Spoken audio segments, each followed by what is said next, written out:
Price price lot எல்லாருக்கும் சோத்திரம். பிரியமானவர்களே, இந்த ஜீசஸ் யூடியூப் வழியாக பார்க்கிறேன் சகோதர சகோதரிகளாக கத்தரை சோத்திருக்கிறேன். இந்நாளிலே கூட எஸ்ஐயா 45ஆம் அதிகாரத்தில் ஒரே ஒரு வசனத்தை நம்ம தியானிக்க போகிறோம். இன்றைக்கி யாரை குறித்து பார்க்க போகிறோன்னா, கோரேஸ் குறித்து பார்க்க போகிறோம். அவன் எப்படி இருக்கிறவனா, மீட்டு எடுக்கிறவனாக ஆண்டவர் சொல்கிறார். அதை குறித்து தான் நம்ம பார்க்க போகிறோமே.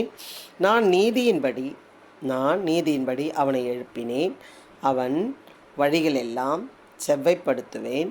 அவன் என் நகரத்தை கட்டி சிறைப்பட்டு போன என்னுடையவர்களை கிரயமில்லாமலும் பரிதானம் இல்லாமலும் விடுதலையாக்குவான் என்று சேனைகளும் கர்த்தர் சொல்கிறார். பிரியமானவர்களே, இங்கே என்ன நம்ம பார்க்கலாம் பார்த்திங்கன்னா, ஆல்ரெடி சிறைப்பட்டு போன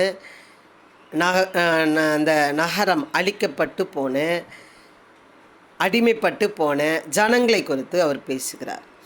அவர்களை மீட்டெடுக்க ஒரு இரட்சகனை நியாயாதிபதியில் நம்ம பார்த்தோம்னா, அந்தந்த நாள் கட்டத்தில் அந்தந்த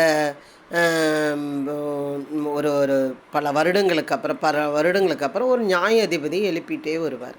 அவங்களை காப்பாற்ற வேண்டாம். ஏன்னா அடிக்கவும் செய்கிறாரு. அவங்க தப்பு பண்ணும்போது அடிக்க செய்கிறார். அடிச்சுட்டு அப்படியே விட்டுறல, அவர்களை காப்பாற்றும்படி நியாயாதிபதிகளை எழுப்புகிறார். அதே போல் இந்த கோரேஸை என்ன பண்ணுறாரு, எழுப்புகிறார். பிரியமானவர்களே, இந்த கோரேஸ் ராஜா எப்படி அவர்களை மீட்டெடுப்பானான்னு பார்த்தீங்கன்னா, என்னுடையவர்களை அவன் என் நகரத்தை கட்டி சிறைப்பட்டு போன. அப்போ நகரம் எப்படி இருக்குது, இடிக்கப்பட்டு இருக்கிறது. அதை கட்டி சிறைப்பட்டு போன. அப்போ அங்கே இருக்கிற ஜனங்கள் சிறைப்பட்டு போன நிலைமையிலே காணப்படுகிறார்கள். அவருடையவர்களை எப்படி இருக்காங்க, அவருடையவர்கள் சிறைப்பட்டு அந்த இடிக்கப்பட்ட நகரத்தில் அவங்க என்ன பண்ணுறாங்க இருக்கிறாங்க. அவங்க எப்படி மீட்டெடுப்பாராம், பணம் வாங்கிக்கிட்டு வக்கீல் வாதாடுற மாதிரி அல்ல. ஒரு தலைவன் ஒரு யாரோ ஒருத்தர் ஏதோ ஒன்று செய்யணுன்னாலும் அவங்களுக்கு நம்ம என்ன பண்ணுறோம், லஞ்சம் கொடுக்கணும், ஏதாவது செய்யணும், கவனிக்கணும்.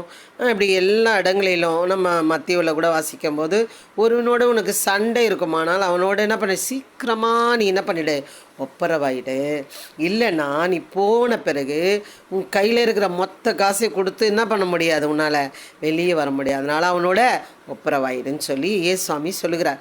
அதை போல் அப்போது பிரியமானவர்களை என்னென்னா, இது அந்த மாதிரி காசு வாங்கிக்கிட்டு வாதாடுகிற வக்கீலை போல் அல்ல, லஞ்சம் வாங்கிக்கிட்டு விடுதலை ஆக்கிற அதிகாரிகளை போல் அல்ல.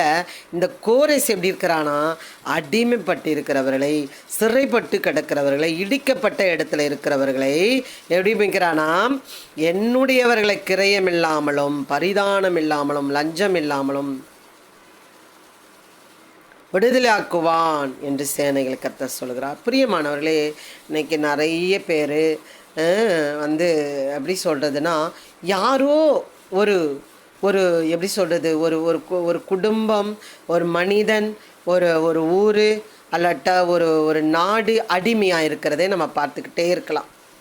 ஒரு காலத்துக்கு முன்னாடி அந்த தமிழமே இருக்கக்கூடாது, தமிழே இருக்கக்கூடாதுன்னு சொல்லி அவங்கள அடிமைப்படுத்தி கொண்டு குவித்த காலத்தை நம்ம பார்க்கலாம். அதே போல் யூதர்கள் பிரிக்கப்பட்ட ஒரு எப்படி சொல்கிறது, எபிரிய சாதி, ஆண்டவருக்கு பரிசுத்த ஜாதி, அவர்களை அடிமைப்படுத்தி ஹிட்லர் என்ன பண்ணான், கொலை செய்தான். அதுக்கப்புறம் என்னன்னா, இனக்கொலை, கலர், நிறம் நம்மளோட கலர் கருப்பினா ஒரு மாதிரி அவங்கள நடத்துகிற காரியம், இப்படி நிறைய மொழி பிரச்சனைகள், இப்படி நிறைய காரியங்களாலே அநேக ஜனங்கள் அடிமையாக்கி போட்டிருக்கிறார்கள். ஆனால் இந்த ஜனங்களோ பாவம் செய்ததுனாலே அவர்களை அடிமையாக்கி போட்டார். பிரியமானவர்களே பாருங்கள், அப்போது அடிக்கிறாரு, விற்று போடுகிறார், அவர்களை சிறையாக்கி போடுகிறார், சில பேர் கொன்று குவிக்கிறார், சில பேரை என்ன பண்ணுறாரு, கொள்ளை நோய்க்கு போடுறாரு. இப்படி கோபம் வரும்பொழுதெல்லாம் அவர்களை அடிக்கிறவராக காணப்படுகிறார் ஆண்டவர். ஆனால் என்னென்னா, தப்பு பண்ணி அவங்க மன்னிப்பு கேட்கும் பொழுது அவர்களை மீட்டெடுக்கும்படி நியாயாதிபதிகளை அனுப்புகிறார். அதே போல் தான் அந்த கோரேஸ் என்ன பண்ணுறாரு, ஆண்டவர் அனுப்புகிறார்.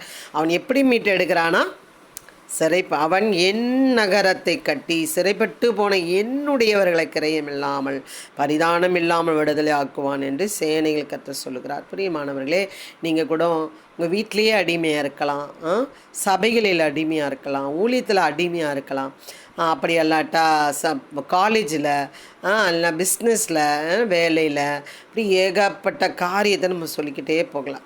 அடிமைப்படுத்துவாங்க. சில பேர் வந்து அவங்கள ஆட்கொள்வாங்க, அவங்கள கண்ட்ரோல் பண்ணுவாங்க. அவங்கள வந்து அவங்க தாழ்மையாக இருக்கிறாங்க, அவங்க அமைதியாக இருக்காங்க, பொறுமையாக இருக்கிறாங்க அப்படின்னு சொல்லி என்ன பண்ணுறாங்க, அவங்கள அடிமைப்படுத்த அவங்க என்ன பண்ணுவாங்கன்னா ஆட்கொள்ளுவாங்க.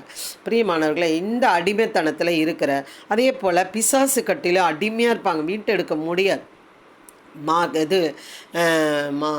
லூக்காவில் தான் நினைக்கிறேன். ஆமாம், மரண இருளிலே உட்கார்ந்து கொண்டு இருக்கிறவர்களுக்கு ஒரு இரட்சகனை அனுப்புகிறேன் என்று நம்ம அதில் பார்க்கலாம். பிரியமானவர்களே, அதே போல் பிசாசு கட்டில், பாவக்கட்டில் நீங்கள் வந்து போராடி கொண்டு இருக்கிற எல்லா மரணக்கட்டிலிருந்து அவர் என்ன பண்ணுறாராம், மீட்டெடுக்க ஒருவனை என்ன பண்ணுவாராம், அனுப்புவாராம். பிரியமானவர்களே, இது கோரேசை குறித்து நம்ம இதை பார்க்கிறோம். அப்படியாக உங்களுக்கு ஒருவர் இருக்கிறார், இயேசு கிறிஸ்து இருக்கிறார். அவர் நீங்கள் மரணக்கட்டிலே கடந்து, பிசாசு கட்டிலே கடந்து, வியாதி கட்டிலே கடந்து, எவளுக்கோ அடிமையாக கடந்து, ஏதோ ஒரு நாட்டுக்கு அடிமையாக கடந்து அல்ல, நீங்கள் அநேக ஜனங்களுக்கு ஆசீர்வாதமாக ஆக்கும்படியாக அவர் மீட்டெடுக்க அவர் இரட்சகர்களை அனுப்பி கொண்டே இருக்கிறார். இரட்சகர்களை அனுப்பினார். ஆனால் ஒரு இரட்சகனை இப்பொழுது என்ன பண்ணியிருக்கார், நமக்கு அனுப்பி கிரயம் செய்து கொண்டிருக்கிறார். கிரயம் செய்து விட்டார். பிரியமானவர்களே, அதனால் பிரியமானவர்களை, நீங்கள் நல்லா கவனித்து கொள்ள வேண்டும். நாம் அதாவது எப்படி சொல்கிறதுனா, மீட்டெடுக்கப்பட்டு நம்ம மீட்கப்பட்டவர்கள் அதை போய் சுதந்திரித்து கொள்ள முடியல. நமக்கு விடுதலை ஆயிடுச்சு, ஆனால் நம்ம அதை சுதந்திரித்து கொள்ளவில்லை. அந்த நிலைமையில் ஒரு வேளை நீங்கள் இருப்பீர்கள். ஆனால் கண்டிப்பாக நான் சொல்லுகிறேன், நீங்கள் என்ன பண்ணணும், அந்த விடுதலை பத்திரத்தை வாங்கி கொள்ள வேண்டும். விடுதலையை நீங்கள் என்ன பண்ணணும், பெற்றுக்கொள்ள வேண்டும். பிரியமானவர்களே, அதனாலே நிறைய பேர் நீங்கள் என்ன பண்ணுறீங்கன்னா இருக்கிறீங்க, உங்களுக்கு இரட்சகன் இருக்கிறார். இந்த ஜனங்களை காப்பாற்ற ஒரு ஒரு ஒரு ஒரு ராஜாவை அனுப்பினார், கோரேஸ் ராஜாவை அனுப்பினார். அப்போ பாருங்கள், ஜனங்களை மீட்டெடுக்க ஒரு ராஜாவை அனுப்பினார். ஆனால் இன்றைக்கு ஒரு இரட்சகனை நமக்கு என்ன பண்ணியிருக்கார், ஆண்டவர் அனுப்பியிருக்கிறார். பிரியமானவர்களே, நல்லா யோசித்து பாருங்கள், தேடுங்கள். என்ன சொல்லுகிறார்கள் கிறிஸ்தவர்கள், என்ன சொல்லுகிறார் என்று அறிந்து அதை நீங்கள் கேட்பீர்கள். ஆனால் கண்டிப்பாக மீட்கப்பட்ட ஜனங்களாகவும், பரிசுத்த ஜனங்களாகவும், நீதிமானாக்கப்பட்ட ஜனங்களாகவும், பரிசுத்த ஜனங்களாகவும் நீங்கள் ஆக்கப்படுவீர்கள். பிரியமானவர்களே, அதனாலே நீங்கள் கேட்டு பெற்றுக்கொள்ளுங்கள். கண்டிப்பாக கர்த்தர் உங்களை ஆசீர்வதிப்பார். நீங்கள் அப்படியே கிடக்க வேண்டும், பாவத்திலே கிடக்க வேண்டும் என்பதற்காக அவர் நம்மளை படைக்கவில்லை.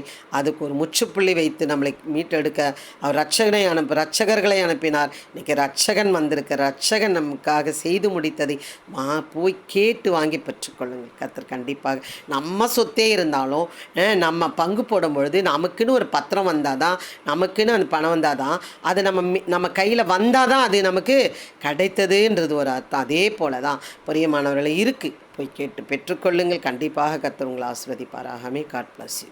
அல்லேலூயா.